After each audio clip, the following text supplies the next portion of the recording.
empecé a escuchar sobre Finlandia en la escuela donde estudié fotografía. Ahí había una biblioteca maravillosa en la que estaban todos los tomos de las obras fotográficas de la escuela de Helsinki. Me empezó a interesar qué era lo que sucedía en Helsinki para que hubiese tantos fotógrafos y tantos artistas con los que yo sentía cierta familiaridad. Quería hacer algo que fuese tangible, que fuese matérico, que fuese procesual.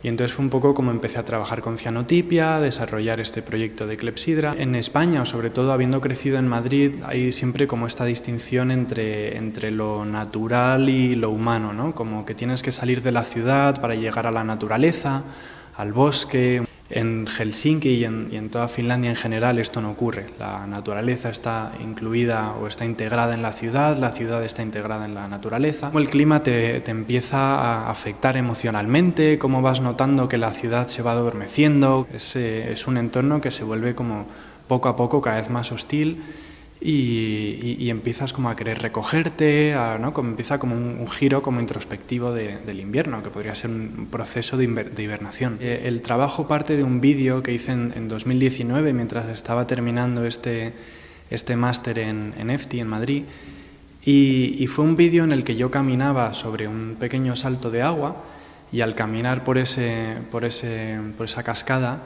vi cómo mis pies abrían la cortina de agua y te dejaban ver a través de ella. La cascada me interesó porque empezaba a funcionar como si fuese el obturador de una cámara. En 2020 leí este término de la clepsidra en un libro de Nuccio Ordine que se llama La utilidad de lo inútil. Era este instrumento egipcio que se utiliza para medir unidades de tiempo por medio de un flujo de agua. Entonces, como que encontré la conexión que necesitaba desde ese vídeo a la fotografía, esta idea de trabajar con un tiempo prolongado, y empecé a trabajar con cianotipia, que es este proceso fotoquímico que es sensible a la luz ultravioleta y al agua, y que genera imágenes que normalmente son en tonos de azul y de blanco. La forma más directa de intentar imitar esa clepsidra a través de un proceso de decantación con la emulsión fotográfica líquida. Entonces esa emulsión directamente sobre el cristal empieza a sedimentar, se escurre y termina cristalizando, generando una emulsión frágil, porque no se puede fijar completamente, que va a cambiar con el tiempo en relación a la luz solar y la humedad. Una de las cosas que me interesa de este proyecto, de esta investigación, es pensar la fotografía como un binomio en el que por un lado está la herramienta o el proceso de creación de las imágenes y por otro lado está como todo el dispositivo que hay alrededor, que lo vuelve como más complejo, que fuerza o contribuye a esa permanencia de estas imágenes, ¿no? El pensar que las imágenes por sí mismas son objetos cambiantes, son objetos fotosensibles, son objetos vulnerables al paso del tiempo. Y luego está todo este entorno, ¿no? Como puede ser los métodos de conservación de los museos, todo el papel libre de ácidos, los cristales ultravioleta, los controles de temperatura y de humedad. Aquí presento 3 series de ese proyecto Clepsidra, que serían las Clepsidrae, los testigos fotográficos y Wadi. La serie de las Clepsidra es un poco como esa búsqueda de convertir objetos fotográficos en clepsidras de una forma más directa. Por un lado, por ese proceso de decantación en el que yo decanto la emulsión fotográfica líquida y por sí misma va a escurrirse, a sedimentar y a cristalizar en la superficie del cristal.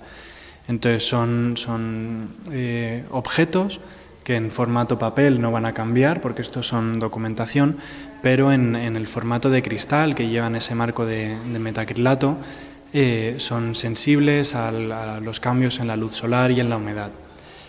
Por otro lado, estas obras hechas sobre cristal llevan una capa de resina, que es algo que me interesa especialmente para hablar de la fotografía como un objeto fosilizado en el tiempo en contra de su comportamiento natural, ¿no? De entender la fotografía como un dispositivo complejo en el que no solamente se generan imágenes, sino que también se genera un entorno que contribuye a que se mantengan fijas en el tiempo, ¿no? A que permanezcan. Por un lado, los testigos es un proceso en el que yo cubro ventanas con cianotipia y las convierto en una superficie fotosensible. Entonces es un proceso en el que de alguna forma busca poner la fotografía al servicio del lugar y no tanto del observador. Es un poco como con esa intención de convertir el espacio expositivo en una cámara fotográfica y que el espectador pueda habitarla o formar parte de ella. Luego la segunda edición va a ser aquí en el instituto y también habrá una documentación de ese proceso de cambio y bueno, la idea es que coincida con el solsticio de invierno, un poco, ¿no?, como para hacer homenaje a ese ciclo natural, a esa vulnerabilidad de la imagen y a esa vulnerabilidad humana frente a los ciclos naturales. En este caso, la ventana irá oscureciéndose y volviéndose azul poco a poco según reciba luz solar y según vaya entrando humedad en la sala. Por otro lado, wadi es un término que viene del árabe. Es el nombre que se le da al valle de un río que permanece seco durante largos periodos de tiempo. Entonces es un paisaje que es un río en el que no podemos ver el agua. Me interesó esa alteración, esa erosión cíclica del agua en la superficie. Hice esta serie en la que cada 7 días echaba agua sobre la cianotipia y dejaba que se erosionase. Entonces hay una documentación, cada 7 días tomo una foto, echo el agua, desaparece y entonces se vuelve a generar otra. Los marcos están hechos con un sistema que se utiliza en el norte de España para regar, que son unas compuertas de agua.